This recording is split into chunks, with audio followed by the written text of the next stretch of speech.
भाजपा प्रदेश अध्यक्ष नायब सिंह सैनी का तोशाम में जोरदार अभिनंदन किया गया। समारोह तोशाम स्थित अनाज मंडी में भाजपा नेता अनिल शर्मा द्वारा आयोजित किया गया। समारोह को प्रदेश अध्यक्ष नायब सिंह सैनी, मंत्री जेपी दलाल, सांसद धर्मवीर सिंह, राज्यसभा सदस्य डीपी वत्स, जिला अध्यक्ष मुकेश गौड़, समारोह आयोजक अनिल शर्मा सहित भाजपा के अनेक नेताओं ने संबोधित किया। सभी नेताओं ने अनिल शर्मा को सफल आयोजन पर बधाई दी। फिर आप अगर और आगे जाना चाह रहे हो तो जहाज में बैठना हो तो सारे एयरपोर्ट बन रहे हैं, और आपने अगर माल परिवहन करना हो तो बंदरगाह बन रहे हैं। तो इसका मतलब ये है कि सवेर से लेकर रात तक, सोन तक, जितने काम आप करना चाहते हैं उतनी योजना मोदी जी की चल रही है, और वो सारी समाज हित के लिए चल रही है और गरीब उत्थान के लिए चल रही है। नोबेला प्राप्त कि हमने 2047 तक इस देश को विकसित देश बनाना है। आप सब 142 करोड़ की जनसंख्या का साथ लेकर, क्योंकि आज दुनिया के अंदर हम यूरोप और अमेरिका की बात करें तो वो हमारे से बहुत आगे निकल गए। जो विधानसभा का 70 का, वहां पर हमारे मुख्यमंत्री जी ने बहुत जबरदस्त काम किया बुआनी के लिए, तोशाम के लिए, लोहारू के लिए।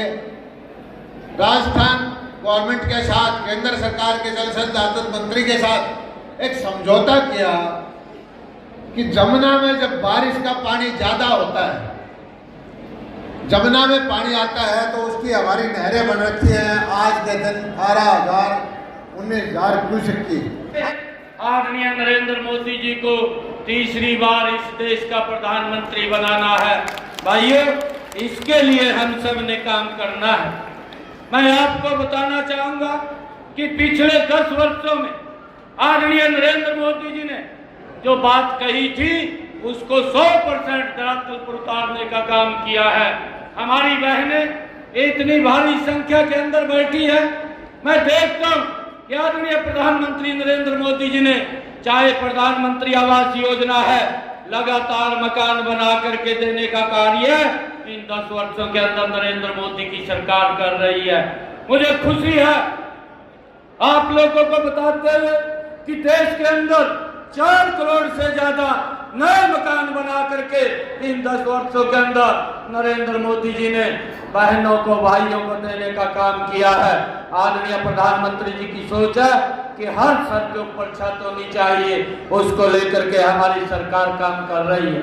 मुझे खुशी है इस बात की कि आदरणीय नरेंद्र मोदी जी के नेतृत्व में हमारी माताएं बहनें बैठी है कि ये जो सोच थी ये नरेंद्र मोदी की सोच थी। और आदरणीय नरेंद्र मोदी जी ने कहा कि मेरी माता बहन जिसके घर के अंदर गैस का कनेक्शन सिलेंडर नहीं है, एक योजनाबद्ध तरीके से उसके घर के अंदर भी गैस का कनेक्शन और सिलेंडर पहुंचाने की व्यवस्था ये हमारी इस डबल इंजन की सरकार ने की है। भाइयों, कांग्रेस के समय के अंदर हम ये देखते थे कि ये गैस का सिलेंडर 3 दिन के अंदर उपलब्ध होता था। तब कोई भी व्यक्ति, कांग्रेस का नेता ये नहीं बोलता था कि इस लाइन को खत्म कर देंगे, परंतु इस लाइन को खत्म करने का काम अगर किसी ने किया है तो नरेंद्र मोदी जी ने किया है। भाइयों, किसी को कोई लाइन के अंदर नहीं लगने दिया, और उस माता बहन के घर के अंदर भी गैस का कनेक्शन और सिलेंडर पहुंचाने की व्यवस्था की है। भाइयों, जिसके घर के अंदर गैस का कनेक्शन नहीं था, सिलेंडर नहीं था, भाइयों, नरेंद्र मोदी जी ने अलग से एक मंत्रालय बनाया।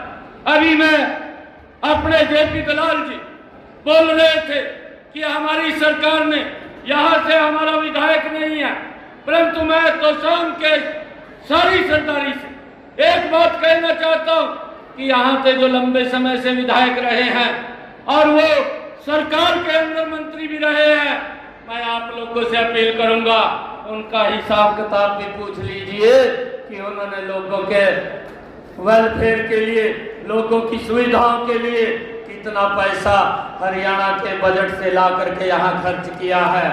और जेपी दलाल जी, मैं सुन रहा था कितना पैसा यहाँ तोशाम के अंदर भी खर्च किया है, उसको बखूबी यहाँ पर गनवा रहे थे और ये बोल रहे थे कि दादूपुर हेड से भाइयों एक पाइप दब करके यहाँ पीने के पानी की व्यवस्था ये तो शाम के अंदर हो जाएगी। इसकी व्यवस्था अगर कोई कर रहा है तो मनोहर लाल जी की सरकार कर रही है। भाइयों इस बात को हमने समझना है। और जो लोग ये बात बोलते थे कि हमने ये किया है, हम वो कर रहे हैं। अभी भी मैं विधानसभा का सत्र चल रहा था, मैं विधानसभा के सत्र में ये पूछ रहा, भूपेंद्र सिंह हुड्डा पूछ रहे थे, ये खड़े होकर के कह रहे थे कि भाई ये तो दुष्प्रचार हो रहा है कि पैसा लिया जाता था नौकरियों के अंदर। कहा मुझे तथ्य चाहिए। मैं बोल रहा था, प्रेस के पत्रकार बंधु पूछ रहे थे, मैं कहा ये बात ये हुड्डा साहब मांग रहा है, ये आज हरियाणा प्रदेश का एक एक जन बोलता है कि जब कांग्रेस की सरकार थी अगर एक बच्चे को भी नौकरी लगनी थी उसके लिए रेट खुलता था, माँ बाप को पैसा देना पड़ता था। ये बात हरियाणा का एक एक युवा बोल रहा है। परंतु आज मनोहर लाल जी की सरकार है, आज हरियाणा का एक एक युवा ये बात बोल रहा है कि आज नौकरी बिना पर्ची बिना खर्ची के आज हरियाणा सरकार द्वारा दी जा रही है। भाइयों पहले नौकरियां बिकती थी,